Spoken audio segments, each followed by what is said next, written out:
My name is Faith Mercer. I'm 30 years old.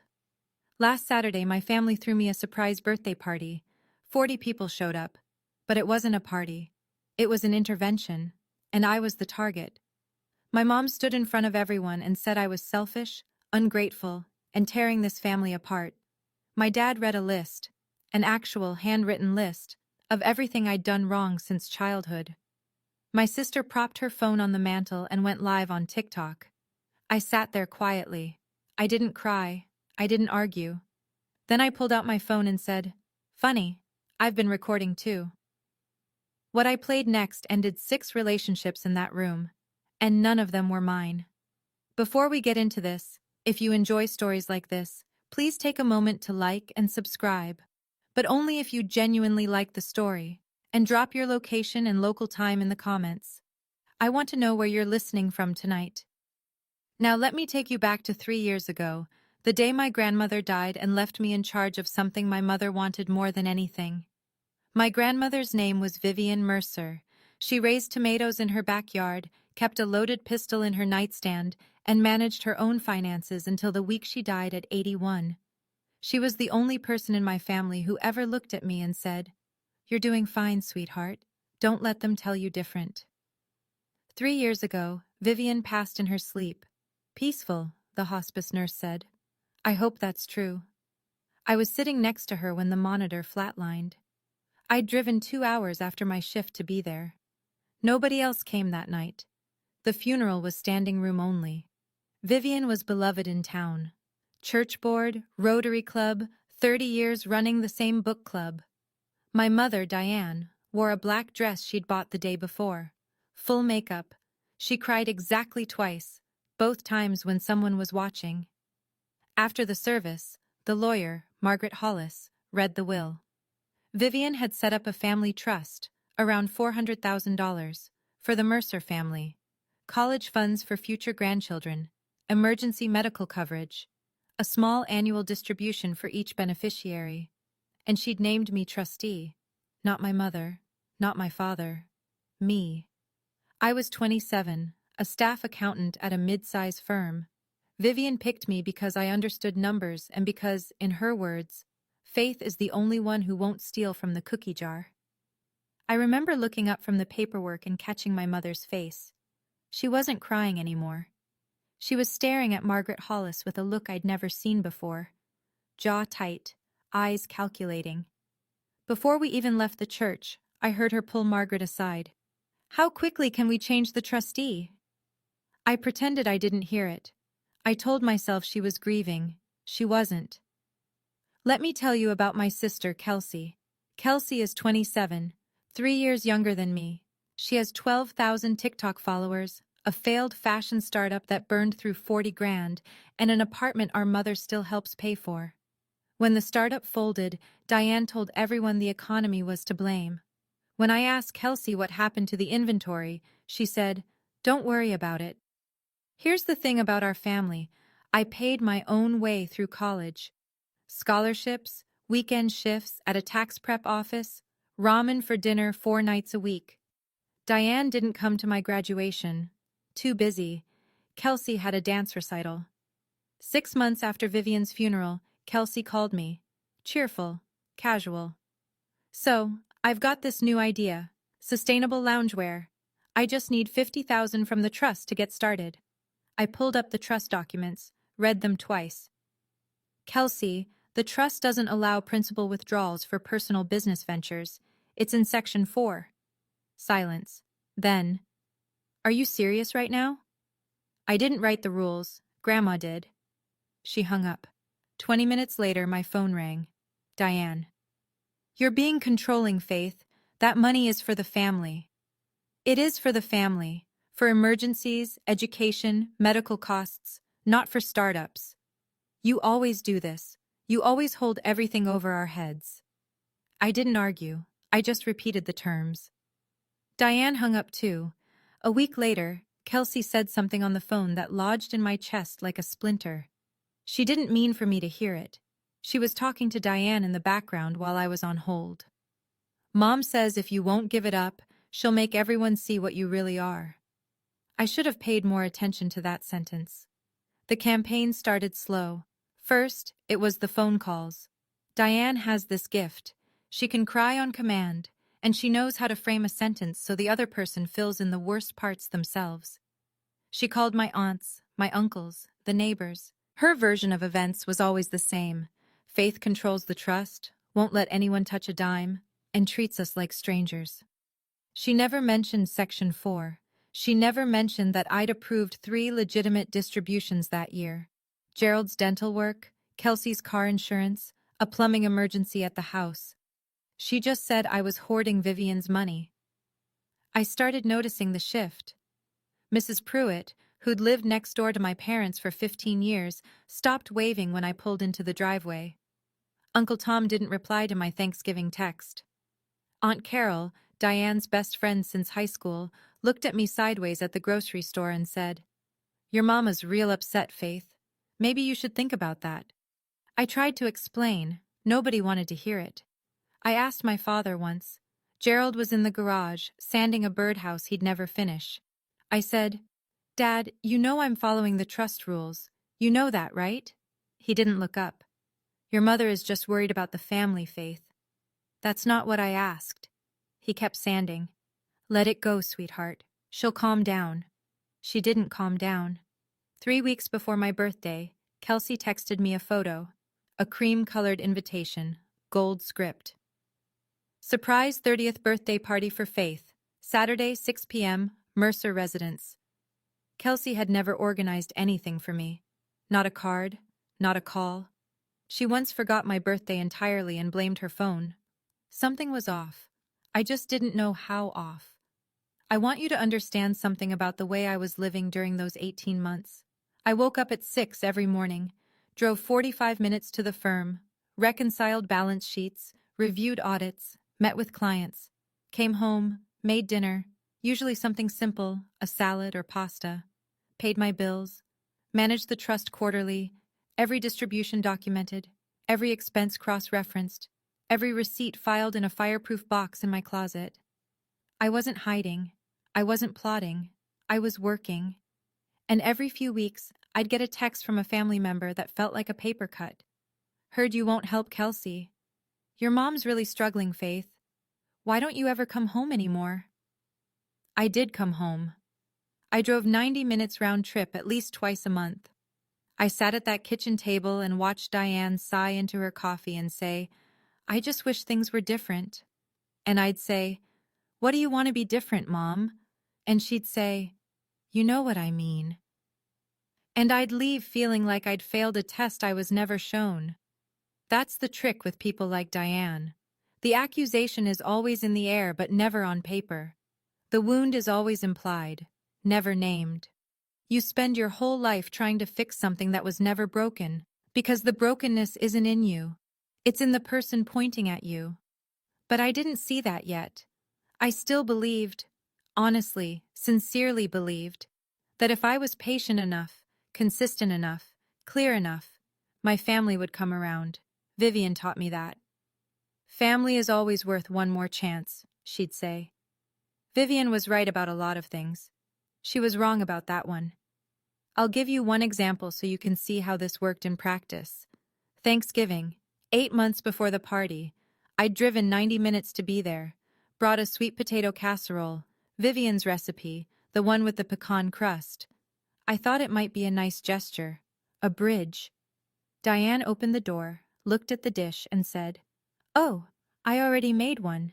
She hadn't. There was no casserole on the counter. She just didn't want Vivian's recipe on her table.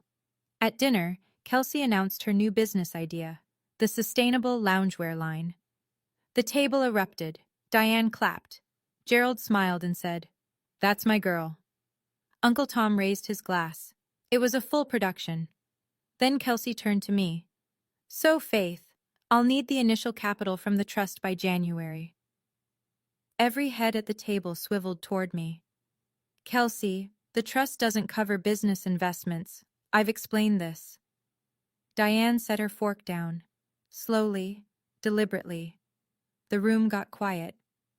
"Faith, it's Thanksgiving. Can we not do this today?" "I'm not doing anything. I'm answering a question." You're always so rigid, so cold. Vivian wouldn't have wanted the money just sitting there. Vivian wrote the rules, Mom. I'm following them. Diane dabbed her eye with her napkin, dry eye, wet napkin, and whispered to Carol beside her. Carol looked at me with pity, the kind of pity you reserve for someone who doesn't know they're the problem. I drove home that night in silence. No radio, no podcast, just the highway and the dark and the slow understanding that every holiday, every visit, every phone call was another performance. And my role was always the same, the daughter who ruins things by telling the truth. Let me be clear about what was at stake the night of that party. First, the trust. Margaret Hollis had warned me, quietly, during a routine review, that Diane had contacted her 3 separate times to petition for a change in trustee. Each time, Margaret declined. The trust terms were ironclad. But Margaret also said this: if Diane could build enough social evidence that I was unfit, she might try to take it to probate court. A room full of people testifying that I was unstable? Judges notice patterns. Second, my career. I'm a management accountant at a financial consulting firm. The invitation Kelsey sent went to 40 people, and 3 of them were my coworkers. Dave from audit, Sandra from compliance, Mike from the Atlanta office, visiting for the week. If I got publicly intervened in front of them, if the narrative became that my own family thinks I'm unfit to manage money, my professional reputation doesn't survive that. Not in a small town, not in accounting. Third, the internet. Kelsey had been teasing something big on her TikTok all week. If she filmed whatever was about to happen and posted it, I'd be a punchline for strangers. Forever. Searchable. Attached to my name in any background check, any client Google search, any future employer's 2-minute due diligence. So walking away wasn't an option. If I didn't show up, Diane would say I was hiding. If I showed up and said nothing, she'd call it agreement. If I caused a scene, Kelsey would clip the worst 30 seconds, and I'd be the villain by morning. Every road led to the same ditch, unless I built a different road. I sat on my apartment floor the night I got that invitation, stared at the ceiling. Then I picked up the phone. I called Margaret Hollis first. She picked up on the second ring. I told her about the party, about Kelsey's TikTok teases, about the 18 months of phone calls Diane had been making to everyone I cared about. Margaret was quiet for a moment. Then she said, "Faith, I want you to listen carefully. Ohio is a one-party consent state. If you're part of a conversation, you can record it legally. I've been advising you to document everything for 6 months. Have you been doing that?" I had. Every call with Diane since October. 37 recordings on a folder in my phone labeled insurance. I told Margaret as much. "Good," she said. "Have you listened to all of them?" "Most of them." "Listen to all of them. Tonight." So I did. I sat on my bed with earbuds in and played every single one. And that's when I realized something I hadn't expected. Diane didn't just trash me on those calls. She trashed everyone. Gerald was spineless and useful. Mrs. Pruitt was pathetic and easy to steer. Carol was not a real friend, just convenient. Even Kelsey, Diane's own golden child, was useful because she does whatever I say. Every person Diane had recruited to her side, she'd mocked behind their backs. Every ally was a prop.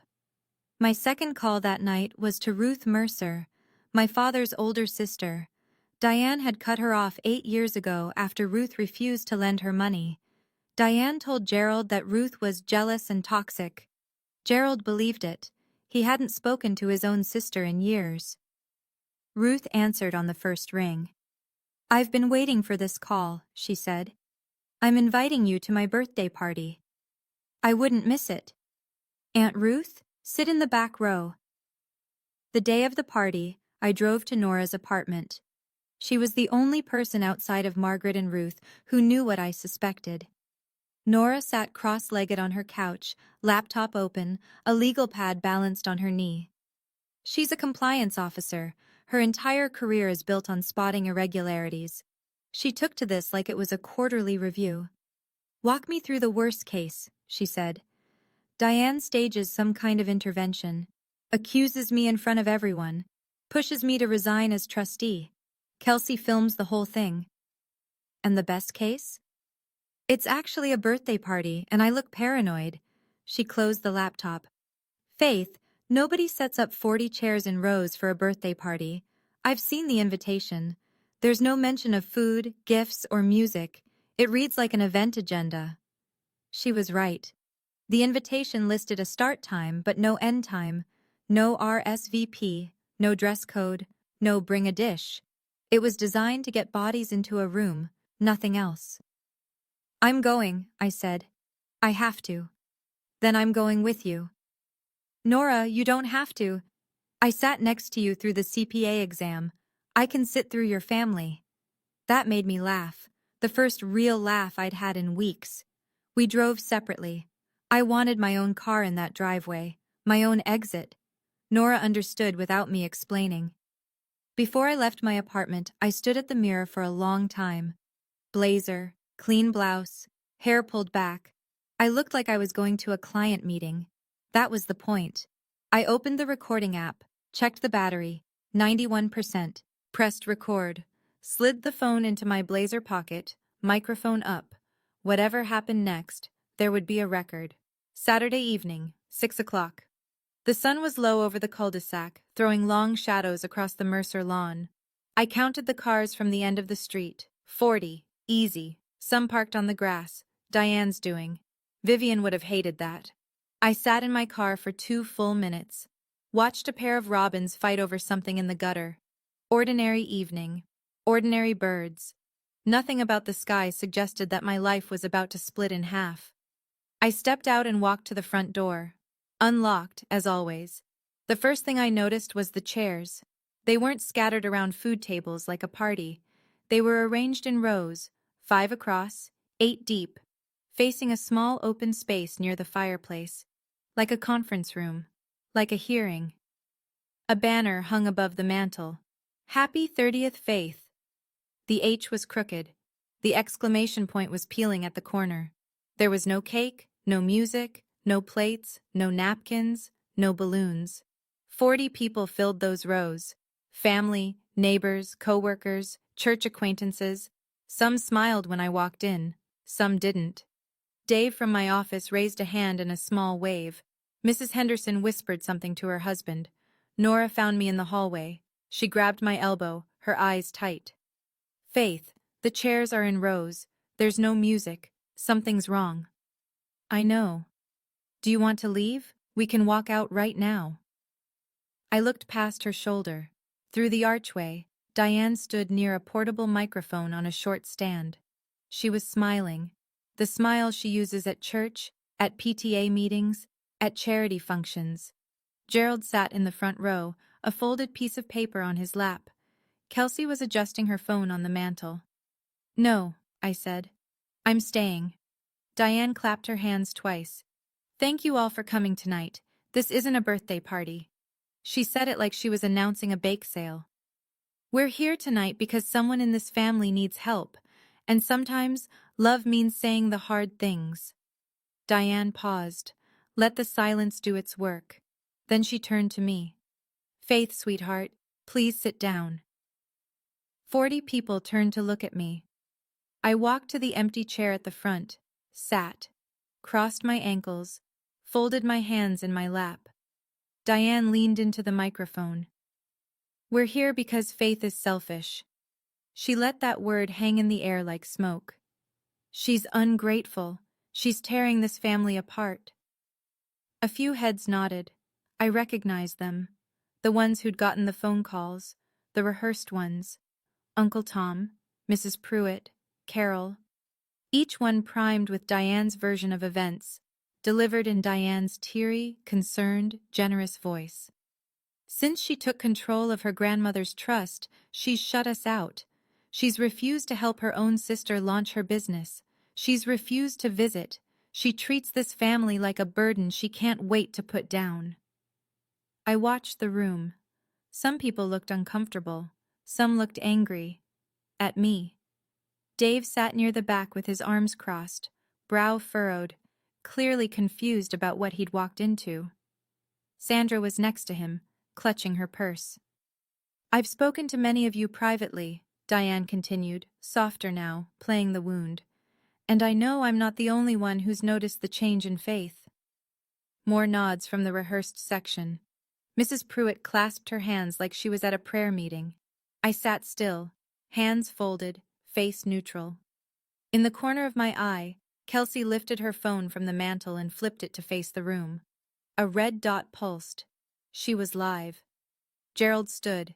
He was wearing the brown polo Diane bought him for Father's Day, the one he never chose himself. He unfolded the piece of paper slowly, and I watched his fingers tremble against the crease. "Faith," he said, cleared his throat, started again. "Your mother and I put together some examples, things we'd like you to hear." He didn't look at me. Not once. "When you were 12, you refused to come to the family Christmas dinner." I was 12. I had the flu. I was vomiting into a bucket every 20 minutes.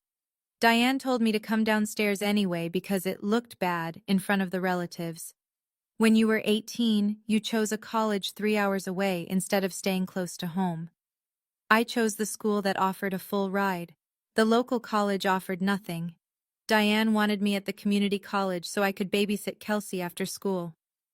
When you were 25, you accepted the trustee role without asking your mother first, Vivian asked me privately. She told me specifically not to discuss it with Diane until the paperwork was signed. I understood why now. Gerald kept reading. Each item was a moment where I'd made a reasonable, independent choice, repackaged as an act of rebellion. Going to summer camp at 14, getting my own apartment at 22, declining to co-sign Kelsey's first business loan. His hand shook the entire time. I watched the paper flutter with each breath. Then I noticed the handwriting. Gerald's handwriting is blocky, all capitals, engineer neat. The writing on that paper was looping, slanted, pressed hard into the page. Diane's handwriting, not his. He finished the list and sat down without looking up. Diane touched his shoulder, the way you'd pat a dog that fetched the morning paper. The room shifted after the list. You could feel it, a slow rearrangement of sympathies, like tectonic plates grinding beneath the surface. Some people leaned forward.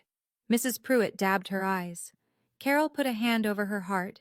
These were the faithful, Diane's network, her phone tree of grief and grievance, and they responded to the list the way they were supposed to, with sad, righteous head-shaking. But others pulled back. Dave uncrossed his arms and looked at Sandra. Sandra shook her head, a tiny motion, barely visible, but it said everything. The Hendersons in the fourth row exchanged a glance I recognized from 20 years of church potlucks. The glance that says, "This is not what we signed up for." A woman I didn't know, someone's +1, or maybe a neighbor from 2 streets over, stood up quietly and slipped out the side door. Nobody stopped her. Nobody acknowledged it. Diane didn't notice. She was building momentum. "Faith," she said, turning to me with wet eyes. "We're not saying these things to hurt you. We're saying them because we love you, because we want our family back." Kelsey was reading her TikTok comments quietly, a half smile on her face. She tilted the screen toward Diane. "Watch my family finally hold my sister accountable." The caption she'd posted. Thousands of people watching a woman get ambushed at her own birthday party. I looked at Diane's face. The practiced concern, the quivering lip, the slight forward lean that invited sympathy. I'd seen that face 1,000 times. At parent-teacher conferences, at Vivian's funeral, at every dinner party where she needed to be the most worried, the most burdened, the most giving person in the room. "Well, Faith," Diane said, "do you have anything to say for yourself?" I had plenty, but not yet. The testimonials kept coming. Diane was conducting now, pointing, nodding, cueing people like a choir director. "Aunt Linda, Gerald's cousin. I tried to call you last Christmas, Faith. You never called back." I did call back. Diane told Linda I hadn't. I found out 3 months later. Jim Patterson, a family friend from church. Your grandmother would be disappointed, Faith. She believed in family above all. Jim had known Vivian for 40 years. He didn't know that Vivian had written a private letter to Margaret Hollis saying, in her own handwriting, that Diane should never have access to the trust principal. But Jim didn't know that. He only knew what Diane told him over coffee at the diner last month. The worst one came from Kelsey. She stepped forward, put her hand on Diane's arm, and looked at me with something designed to resemble sadness. Faith, I just want my sister back. I miss who you used to be, before the trust changed you. The trust didn't change me. The trust revealed what had always been there, a family that measured love by compliance, and a mother who measured compliance by control. I looked at Kelsey's phone on the mantel, still recording. Comments scrolling. OMG, this is so sad, and the sister is so calm, and Faith seems cold TBH. Strangers judging a story they'd heard one side of. That's the internet. That's Diane's whole strategy, scaled up. 40 people in this room, and not one of them had asked me a single question. Not one had said, Faith, what's your version? They came to watch. They came because Diane told them to come. The jury was seated. The verdict was pre-written. And I still hadn't said a word. I'm sitting there, listening to my own father read a list of my so-called failures. And every single one was just me choosing to grow up. Choosing to earn my own way. Choosing to stand on my own feet. If you've ever been told that being independent makes you a bad daughter, a bad son, a bad person, type, I know that feeling in the comments. And if this story is hitting close to home, hit that subscribe button. I promise you, what happens next is worth staying for. Let me rewind for a second, because there's something you need to know about what was in my pocket. 6 months before this party, I'd sat in Margaret Hollis's office after Diane filed her third trustee removal petition. Margaret had a way of saying important things quietly, like she was reading a weather report. Faith, Ohio is a one-party consent state. Start recording every call. I didn't want to. Recording your own mother feels like crossing a line, even when she's already crossed every line there is. But Margaret wasn't asking me to build a weapon. She was asking me to build a record. Protect the trust. Protect myself. There's a difference. So I started. Every call from Diane, every voicemail, every tearful Sunday lecture. I labeled the folder Insurance on my phone, and I rarely listened back. It felt wrong, like reading someone's diary, except the diary was about how much they resented you. The night before the party, Margaret's voice on the phone. Have you listened to all of them? Most. All of them. Tonight. So I did. 37 recordings, earbuds in, lights off. And that's when the picture changed completely. Because Diane didn't reserve her cruelty for me. She spent those calls shredding everyone. Gerald was spineless. Pruitt was pathetic. Carol was convenient, not a friend. Kelsey was useful, not loved. Every person she'd recruited to her cause, she'd insulted them in private, praised them in public, and used the gap between those two things to build a machine. On the night of the party, before I walked into the house, I opened the recording app, pressed record, slid the phone into my blazer, microphone up. I didn't have a speech, I didn't have a plan. I just had the truth, in her own voice, sitting warm against my ribs. Diane was waiting for me to crack. I could see it in the way she leaned forward, hands clasped, the microphone tilted toward the empty air between us. She wanted tears. She wanted shouting. She wanted a meltdown she could point to and say, "See? This is what I've been telling everyone." I gave her nothing. Instead, I let my eyes drift to the back row. Last seat on the right, near the hallway to the kitchen. A woman sat there alone. Silver hair pinned back, gray wool coat, even though it was May. Hands folded, posture straight as a hymnal. Ruth Mercer, my father's older sister, the woman Diane had surgically removed from this family 8 years ago. Nobody noticed her. Gerald hadn't turned around. He was staring at the floor, the crumpled list still in his fist. Kelsey was monitoring her TikTok comments. Diane had arranged the room so the audience faced her, not each other. Ruth caught my eye. One nod. Small, steady. The nod of a woman who'd waited a long time to be in this room again. I looked back at Diane. I asked you a question, Faith. She lowered her voice, the way she always does when the audience is large enough to require softness. Do you have anything to say for yourself? More nods from the rehearsed rows. Uncle Tom rubbed the back of his neck, still unable to look directly at me. Then Diane did the thing I'd been waiting for. She reached into her bag and pulled out a single sheet of paper, slid it across the folding table between us with one manicured finger. Faith, if you truly love this family, sign this. The room leaned forward. Diane invited the room to share their hearts. Uncle Tom went first. He stood with his hands jammed in his pockets and wouldn't meet my eyes. Faith, your mom says you won't return her calls. That doesn't seem right. I returned every call, every single one. Diane was the one who let them ring through, then told everyone I'd gone dark. Mrs. Pruitt was next. She pressed a tissue under her glasses. Your mother cries to me every Sunday after church, honey. She says she's losing you. Those Sunday calls weren't grief sessions. They were campaign updates. I knew that now. Dave, my coworker, half stood from the back. He looked like a man who'd walked into the wrong courtroom. I didn't know it was this bad, Faith. Kelsey said it was a birthday thing. He sat back down fast.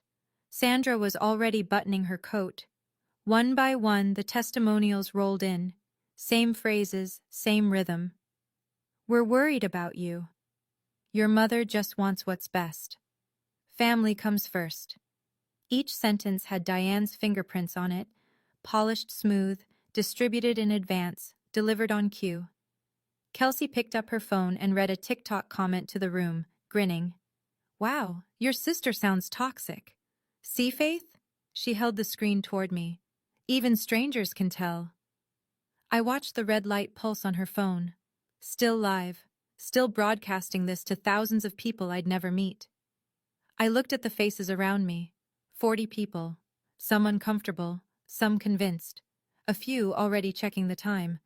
They'd been assembled like a jury, but only one side had been allowed to present its case. That was about to change. But first, that piece of paper on the table. Nora couldn't hold it anymore. She stood up in the third row, blazer sharp, shoulders square, voice clear enough to reach the back wall. This is wrong. This is not an intervention. This is an ambush. Faith doesn't have an addiction. She doesn't have a crisis. She manages a trust responsibly, and you're putting her on trial for it. The room stirred. A few heads swiveled toward Diane for a response. Diane pivoted without missing a beat. She tilted her chin, softened her gaze, and said, Nora, sweetheart, you're Faith's friend. Of course you'd defend her. A tender pause. But sometimes the people closest to us are the ones enabling us the most. Kelsey from the side. Nora, you're not family. This isn't about you. Nora opened her mouth, but Uncle Jim, Diane's cousin, put a firm hand on her arm. She sat. Not because she agreed, because the room had already closed ranks around her, and one more word would have made her the new target. She looked at me across 2 rows of chairs. Her eyes said everything. Under my seat, out of sight, I reached back and squeezed her hand once. It's okay, I whispered. Sit down. Diane watched the exchange with a satisfied, pitying smile. She smoothed the front of her blouse and turned the microphone back toward me. Faith, your silence speaks volumes. You don't even care enough to defend yourself. Then she tapped the paper on the table. This is a voluntary resignation as trustee of the Vivian Mercer Family Trust, your grandmother's trust. If you love us, if you love this family at all, you'll sign it. Right now, in front of everyone. Kelsey slid a ballpoint pen across the table. The room held its breath. There it was. Not love, not concern, Not 40 people gathered because they were worried about my well-being. Just a dotted line and a ballpoint pen. I picked up the paper, read it slowly. The language was clumsy. Too simple for a legal document, too formal for a family conversation. No attorney had drafted this. Diane had typed it at the kitchen table, probably while Gerald sanded something useless in the garage. Voluntary resignation as trustee of the Vivian Mercer Family Trust. I set the paper down and looked at the room. Something had shifted in the air. Dave was frowning, arms uncrossed for the first time. Mrs. Henderson leaned toward her husband, whispering. Even Uncle Tom's expression had changed. Like the equation he'd been solving had suddenly come up wrong. A resignation document. At a birthday party. In front of 40 witnesses and a live TikTok audience. Gerald stared at the paper from his front row chair, his lips parted. He glanced at Diane, searching for something, an explanation maybe, or a signal, and got nothing. He hadn't known about this part, I was sure of it. The flash of confusion across his face was real. Just sign it, Faith. Kelsey's voice, light and sharp as a paper cut. Then we can all move on with our lives. I set the pen down beside the paper, folded my hands. For the first time all evening I smiled. Not a warm smile, not a cruel one.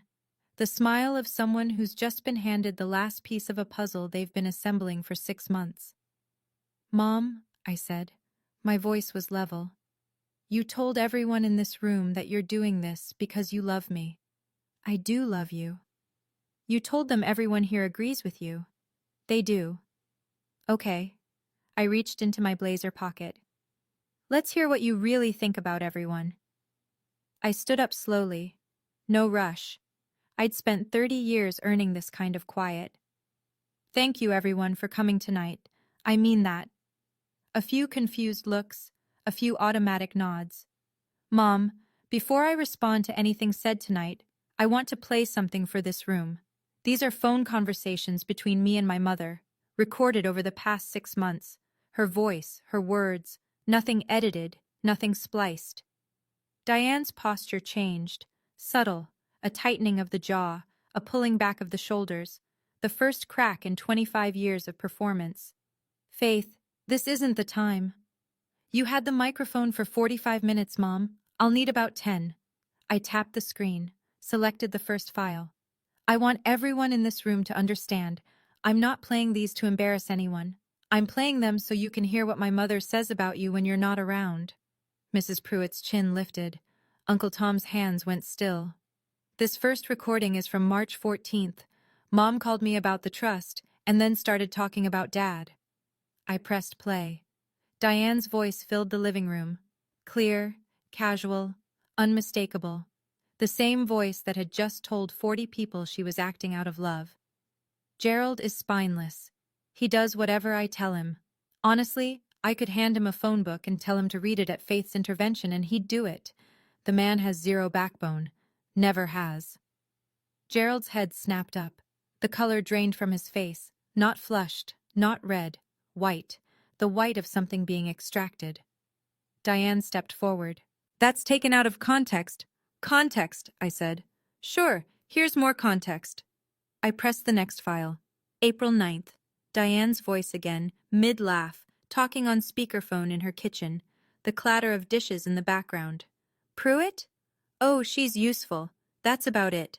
She believes anything I feed her. I just need her sitting there nodding at the right moment. She's been doing it for 15 years. Why stop now? The woman is pathetic. Sweet, sure, but pathetic. Mrs. Pruitt stood up. Not fast, not theatrical. She stood the way a person stands when the floor shifts beneath them and they need to find something solid. Her purse was already on her shoulder. She looked at Diane, one long, steady look that carried the weight of 15 years of Sunday phone calls, casseroles, and carpools, and walked out the side door without a word. The door clicked shut. Nobody followed her. Nobody spoke. Diane's composure was fracturing. Faith, you had no right. I had every right. Ohio is a one-party consent state. I was a participant in every one of these calls. I pressed the next file. April 22nd. Diane talking about her best friend. Carol thinks we're best friends. She's wrong. She's convenient. She drives me to appointments, picks up prescriptions, runs errands when I ask. That's not friendship. That's a service I don't have to pay for.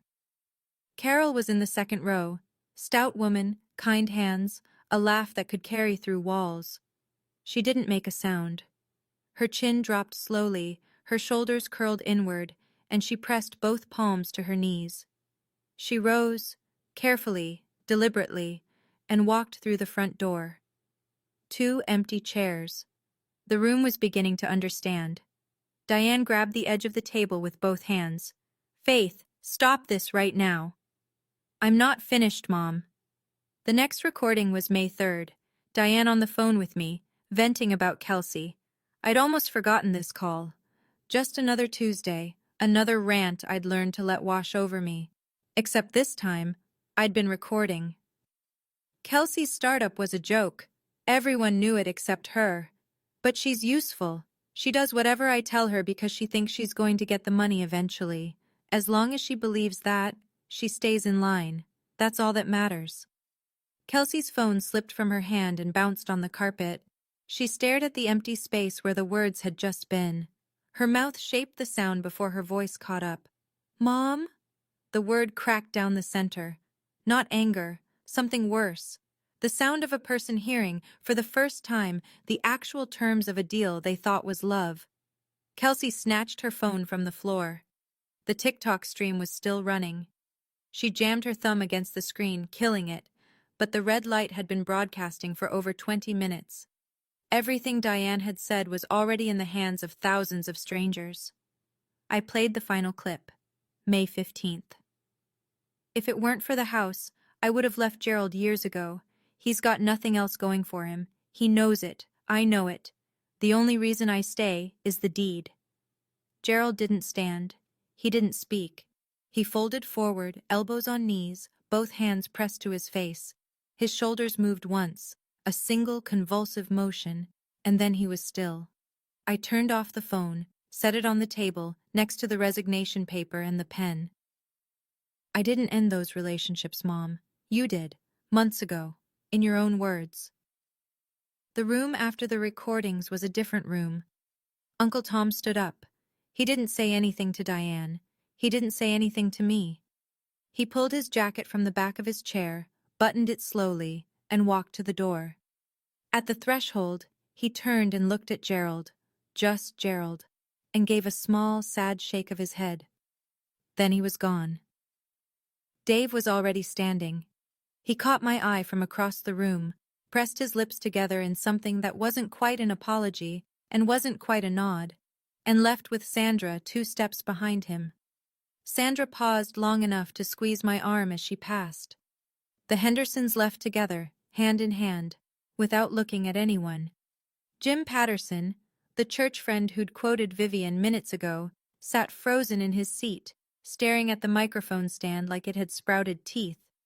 He stood eventually, muttered, "Excuse me," to no one in particular, and shuffled out the front door.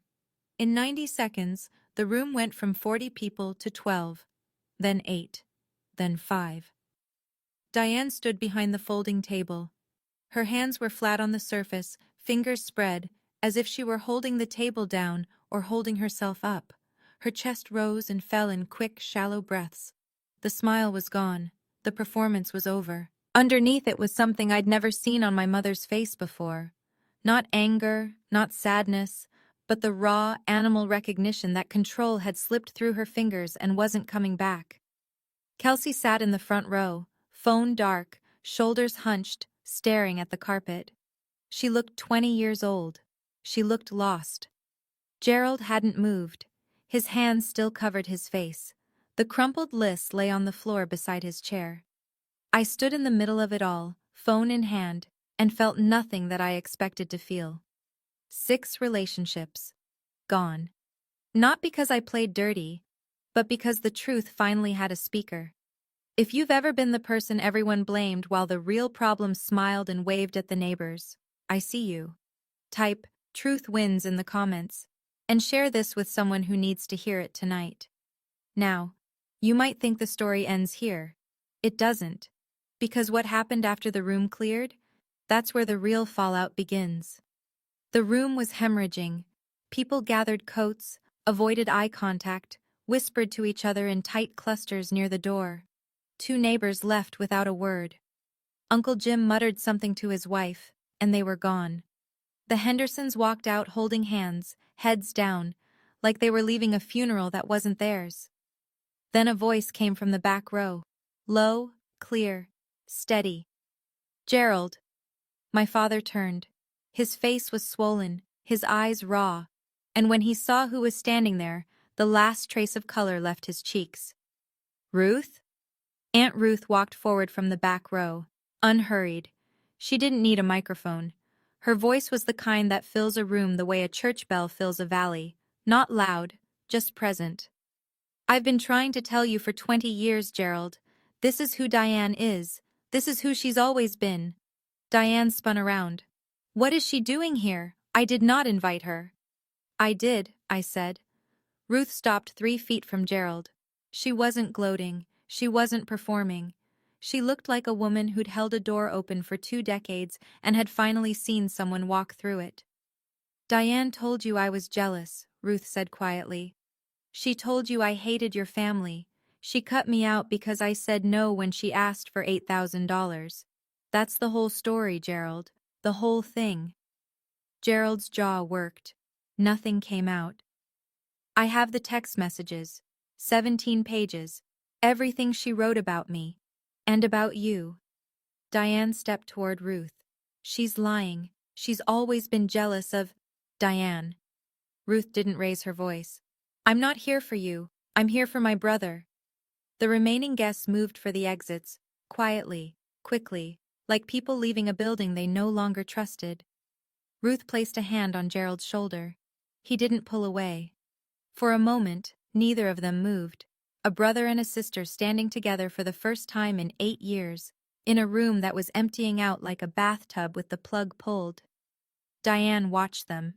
Her face cycled through expressions, rage, disbelief, calculation, settling on something that resembled panic. She was running out of audience. This is a setup, she said. Her voice was higher now, strained. Faith planned this. She recorded me without my permission. She brought Ruth here to ambush me. I held up one finger. Then I pulled out my phone and dialed. Margaret Hollis picked up on the first ring. I put it on speaker. Margaret, it's Faith. I'm at my parents' house. You're on speaker. I understand. Go ahead. Mom, Margaret is the attorney who manages Grandma Vivian's trust. I believe you two have spoken. Diane said nothing. Margaret's voice was measured, precise, unhurried. Mrs. Mercer, I've received and declined your petition to remove Faith as trustee 3 times.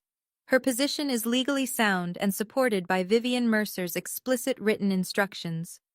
Diane gripped the table. That trust should be managed by...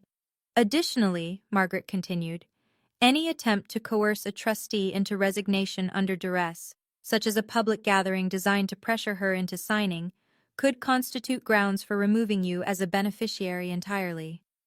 The silence pressed against every surface in that room. You can't do that, Diane whispered. I can, and I will, if Faith requests it. I let the words settle. Then I looked at my mother. I'm not requesting it tonight, but if there's a next time, I won't hesitate. I picked up the resignation paper, folded it once, set it in front of Diane. I won't be signing this. Margaret said, Call me if you need anything, Faith. The line went dead. For a moment, nobody moved. Then Diane did something I'd never seen her do in public. She lost the mask entirely. You ungrateful! She stopped herself, swallowed, looked around the room, at the 7 or 8 people still seated, at the empty chairs, at the crooked banner. She was searching for allies and finding none. After everything I've done for this family, she said. Her voice was shaking now, genuine shaking, not the practiced tremor she used on phone calls. After everything I sacrificed, this is how you repay me? Ruth spoke from behind Gerald. "What exactly did you sacrifice, Diane?" Diane pointed at Ruth. "You don't get to talk. You haven't been part of this family in years." "Because you removed me. Because I said no to you one time." Diane's mouth opened, closed, opened again. Nothing came out. It was the first time in my 30 years of life that I'd seen my mother speechless.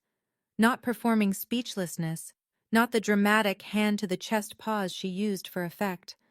Actually, genuinely unable to produce a sentence that would fix what had just happened. Kelsey stood up from the front row. She didn't look at Diane. She didn't look at me. She picked up her phone, shoved it in her pocket, grabbed her jacket, and walked out the back door. No goodbye, no slam, just the soft click of the latch. Gerald lifted his head from his hands. His eyes were red, his face swollen. He looked at Diane. He looked at Ruth. He looked at me. Then he stood up, walked past Diane without touching her, and went upstairs. I heard the guest bedroom door close. Diane was alone in her own living room. I picked up my purse and walked toward the front door. "Faith," her voice small now. "Faith, please." I didn't turn around. By 7:30 the house was empty. 40 people came, 40 people left. Nobody said happy birthday. Nobody took down the banner which still hung crooked over the mantel with its peeling exclamation point and its factory-perfect font. I walked out the front door and down the driveway. The May air was warm, smelled like cut grass and someone's charcoal grill 3 houses over. A normal Saturday evening for everyone else on that street. Kelsey was sitting in her car, engine off, staring at her phone. The TikTok stream had been live for over 20 minutes before she killed it. Long enough. Screenshots were already circulating. By morning, she'd delete the account entirely. But the internet has a longer memory than any family. Gerald stood in the doorway behind me, framed by the porch light.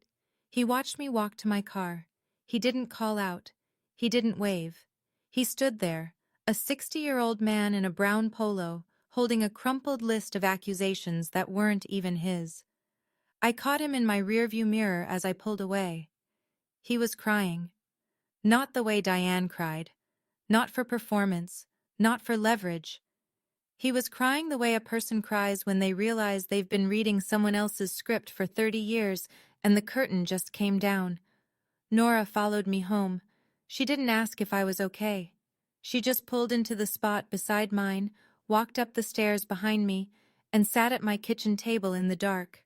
She made tea. I let mine go cold. "You did the right thing," she said. "Then why do I feel like I lost something?" She set down her mug. "You didn't lose them, Faith. You just stopped carrying them." At midnight, she drove to the gas station and came back with a cupcake. Vanilla. 1 candle. I made a wish. The week after the party was the quietest week of my life. I went to work. I filed reports. I ate lunch at my desk. I came home, took off my shoes, and sat in the same kitchen chair where Nora had made me tea. I didn't call anyone. I didn't check social media. I just sat. Some people imagine that after you stand up for yourself, there's a rush, a triumph, a soundtrack swelling in the background while you walk away in slow motion. That's not how it works. Standing up for yourself feels like surgery. Necessary, precise, and it hurts for days afterward. I kept replaying Gerald's face. Not the crying. The moment before the crying. The moment when he heard Diane say she'd have left him years ago if it weren't for the house. That wasn't shock on his face. It was confirmation. He already knew. He'd always known. He just hadn't heard her say it out loud. I thought about Kelsey, too, about the look on her face when Diane called her useful.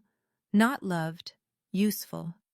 Kelsey had spent her entire life performing for Diane's approval, and she'd just learned that the approval was never real. It was a leash, disguised as a hug. I didn't feel sorry for them. I didn't feel vindicated either. I felt the particular emptiness that comes after you've been carrying a weight so long that when you finally set it down, your arms don't know what to do. On Thursday night, I found a voicemail from an unknown number. I almost deleted it. Then I listened. It was Mrs. Pruitt. Her voice was thick, uncertain. Faith, I owe you an apology. A real one. Not through a door. When you're ready, I'd like to have that conversation. I saved the message.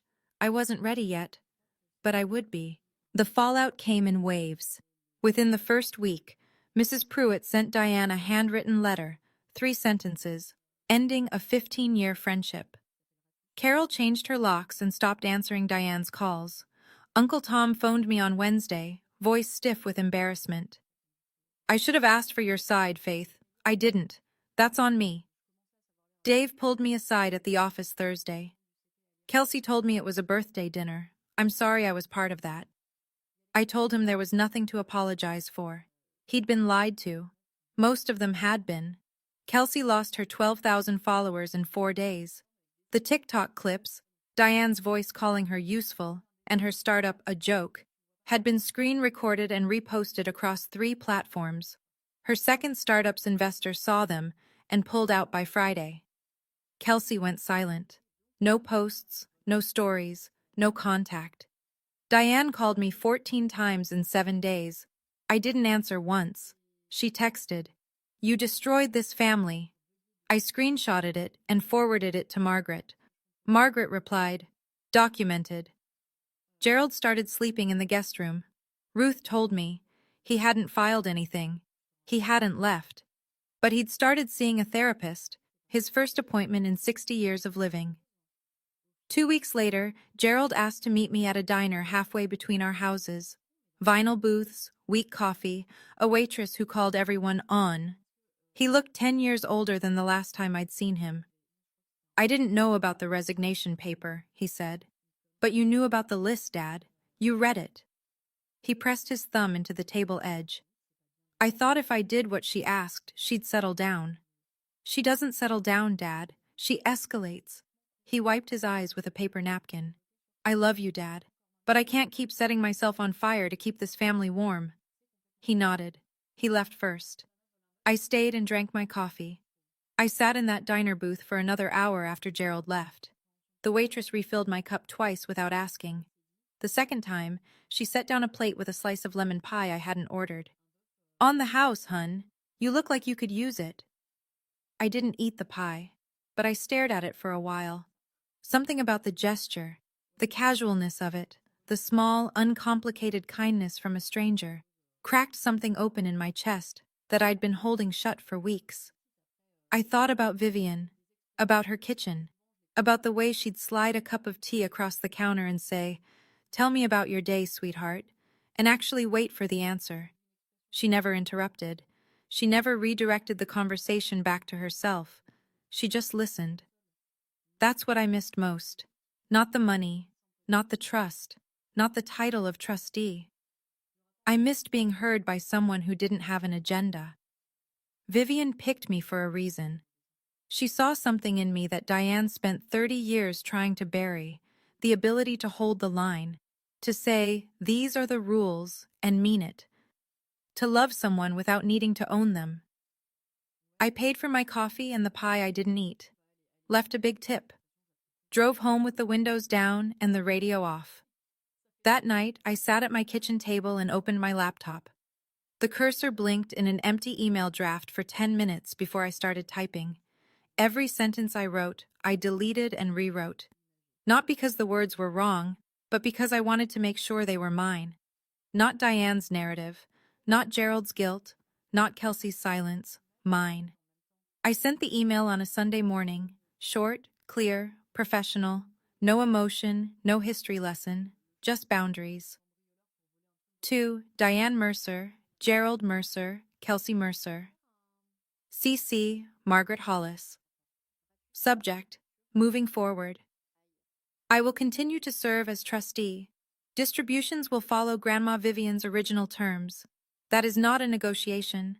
I am open to family counseling with a licensed therapist, a real therapist in a real office, not an intervention, not a public event. Any future attempt to publicly pressure, defame, or coerce me will result in a formal review of beneficiary eligibility. Margaret Hollis has been informed. I love this family. But love without boundaries is not love. It's control. And I'm done participating in control. Faith. Diane didn't respond. Acknowledging the email meant acknowledging the boundary. And Diane doesn't acknowledge things she can't override. Kelsey unblocked me on Instagram 3 days later. No message, no apology. Just a quiet reopening of a door she'd slammed shut. I noticed. I didn't walk through it. Not yet. Maybe not ever. That would be her work to do, not mine. Gerald wrote back one line. I understand. 2 words. Honest in a way that 30 years of longer sentences had never been. Ruth called that evening. She didn't celebrate. She didn't gush. She said, Vivian would be proud of you, sweetheart. We talked about her garden, a mystery novel she was reading, the weather in Columbus. Normal things. The kind of conversation family is supposed to sound like. After we hung up, I cleaned my apartment, opened the windows for the first time in weeks, bought yellow tulips, and put them on the kitchen table. For the first time since Vivian died, my home felt like home. I turned 30 in a room full of people who'd been told to hate me. My mother orchestrated it. My father read the script. My sister broadcast it to strangers for content. 40 people watched, and most of them did nothing. Because silence is easier than questions, and questions are harder than taking someone's word for it. I survived. I didn't scream. I didn't cry. I didn't flip tables or storm out or deliver some rehearsed monologue that would have played well on a highlight reel. I let the truth do the work. In my mother's own voice, in her own words, in recordings she never knew existed. 6 relationships collapsed that night, and every one of them was a lie Diane had constructed. Each lie caved under the simplest possible force, the sound of her actually saying what she meant. My birthday cake never showed up. Diane either forgot to order one or never intended to. The only cake I got was a gas station cupcake at midnight. Vanilla, 1 candle. Nora singing off-key in my dark kitchen with flour on her sleeve from something she'd baked earlier that week for someone else's celebration. It was the best birthday I've ever had. If you're sitting in a room right now, real or figurative, where the people who should love you are telling you that your boundaries make you selfish, that your independence makes you ungrateful, that your refusal to be controlled makes you the problem, I want you to hear something. You are not selfish for protecting yourself. You are not ungrateful for saying no. You are not tearing anything apart. You're building something new, something honest, something that belongs to you. 30 looked nothing like I'd pictured. But for the first time in my life, it looked like me. So here's my question for you. If you were in that room, 40 chairs, 1 microphone, your mother holding a pen, what would you have done? Would you have signed the paper, walked out, or hit play? Drop your answer in the comments. I read every single one. And if you want to hear what happened 3 months later, because trust me, Diane was far from finished, check the link in the description. The follow-up is already there. Thank you for listening. Thank you for staying. And remember, your boundaries are not up for a vote.